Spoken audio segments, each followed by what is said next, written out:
ओम नमो भगवते वासुदेवाय। श्रद्धालु भक्तों, श्रीमद् भागवत महापुराण के प्रथम स्कंद के 18वें अध्याय के अंतर्गत राजा परीक्षित को श्रृंगी ऋषि का शाप, इसका वर्णन करूंगा। इसके पूर्व जहाँ तक आप कथा श्रवण कर चुके हैं उसके आगे का प्रस्तुतिकरण करता हूँ।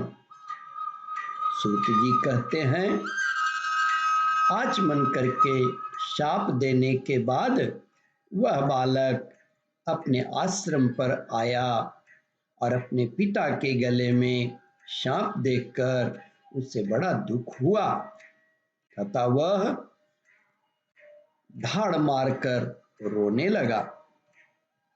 विप्रवर शौनक जी, शमीक मुनि ने अपने पुत्र का रोना चिल्लाना सुनकर धीरे धीरे अपनी आंखें खोली और देखा कि उनके गले में एक सांप पड़ा है। उसे फेंककर उन्होंने अपने पुत्र से पूछा, बेटा तुम क्यों रो रहे हो? किसने तुम्हारा अपकार किया है? उनके इस प्रकार पूछने पर बालक ने सारा हाल कह दिया। ब्रह्मर्षि शमीक ने राजा के शाप की बात सुनकर अपने पुत्र का अभिनंदन नहीं किया। उनकी दृष्टि में राजा परीक्षित शाप के योग्य नहीं थे। महर्षि ने कहा, ओह मूर्ख बालक, तूने बड़ा पाप किया। खेद है कि उनकी थोड़ी सी गलती के लिए तूने उनको इतना बड़ा दंड दिया। तेरी बुद्धि अभी कच्ची है। तुझे भागवत स्वरूप राजा को साधारण मनुष्य के समान नहीं समझना चाहिए, क्योंकि राजा के दुस्साह से, उसके तेज से सुरक्षित और निर्भय रहकर ही प्रजा अपना कल्याण संपादन करती है। जिस समय राजा का रूप धारण करके भगवान पृथ्वी पर नहीं दिखाई देंगे, उस समय चोर बढ़ जाएंगे और आरक्षित भेड़ों के समान एक क्षण में भी लोगों का नाश हो जाएगा। राजा के नष्ट हो जाने पर धन आदि चुराने वाले चोर जो पाप करेंगे, उसके साथ हमारा कोई संबंध न होने पर भी वह हम पर भी लागू होगा, क्योंकि राजा के न रहने पर लुटेरे बढ़ जाते हैं और वे आपस में मार पीट गाली गलौज करते हैं। साथ ही पशु, स्त्री और धन संपत्ति भी लूट लेते हैं। उस समय मनुष्य का वर्णाश्रम चार युक्त वैदिक आर्य धर्म लुप्त हो जाता है। अर्थ, लोभ और काम वासना के विवश होकर लोग कुत्तों और बंदरों के समान वर्ण संकर हो जाते हैं।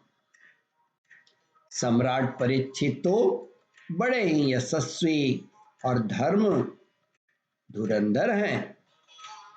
उन्होंने बहुत से यज्ञ किए और वे भगवान के परम प्यारे भक्त हैं। वे ही राजर्षि भूख प्यास से व्याकुल होकर हमारे आश्रम पर आए थे। वे शाप के योग्य कदापि नहीं है। इस नासमझ बालक ने हमारे निष्पाप सेवक राजा का अपराध किया है। सर्वात्मा भगवान कृपा करके इसे क्षमा करें। भगवान के भक्तों में भी बदला लेने की शक्ति होती है, परंतु वे दूसरों के द्वारा किए हुए अपमान,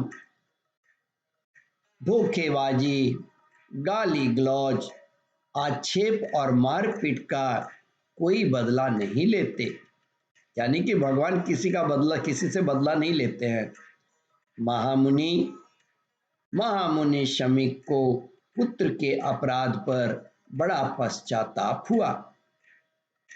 राजा परीक्षित ने जो उनका अपमान किया था उस पर तो उन्होंने ध्यान ही नहीं दिया। महात्माओं का स्वभाव ही ऐसा होता है कि जगत में जब दूसरे लोग उन्हें सुख दुखादि द्वंद्वों में डाल देते हैं तब भी वे प्रायः हर्षित या व्यथित नहीं होते, क्योंकि आत्मा का स्वरूप तो गुणों से सर्वथा परे है। ओम परमात्मने नमः। श्रद्धालु भक्तों, इस कथा को ध्यान पूर्वक श्रवण मनन और इसका चिंतन करें। इस कथामृत का रसास्वादन अपने बंधु बांधवों को भी करावें। इस वीडियो को लाइक, शेयर और सब्सक्राइब करें। श्रद्धालुओं, यहाँ पर 18वां अध्याय समाप्त होता है। ओम नमो भगवते वासुदेवाय।